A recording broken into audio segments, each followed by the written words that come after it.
उन्हाळ्याचे दिवस असल्याने उष्णता व गरमी वाढली, यामुळे घराघरात कूलरचा वापर देखील वाढला आहे। अशाच प्रकारे दुपारच्या सुमारास कूलर सुरू करताना विजेचा जोरदार झटका बसून 12 वर्षीय मुलीचा मृत्यू झाल्याची घटना जळगाव तालुक्यातील किनोद या गावी घडली। किनोद तालुका जळगाव येथे आई व 2 बहिणींसह वास्तव्यास असलेली अक्षता किशोर मोरे वय वर्ष 12 या मुलीचा दुर्दैवी मृत्यू झाला। उन्हामुळे दुपारी गरम होत असल्याने घरामध्ये लावलेला पत्र्याचा कूलर सुरू करण्यासाठी अक्षता ही गेली।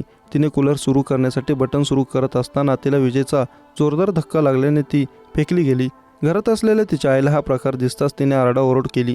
आवाज ऐकून आजूबाजूच्या परिसरातील नागरिक धावून आले। यानंतर अक्षताला जळगाव येथे शासकीय वैद्यकीय महाविद्यालय व रुग्णालयात आणले। येथे तपासणी करून वैद्यकीय अधिकारी यांनी तिला मयत घोषित केले। यावेळी कुटुंबियांनी मन हेलावणारा आक्रोश केला।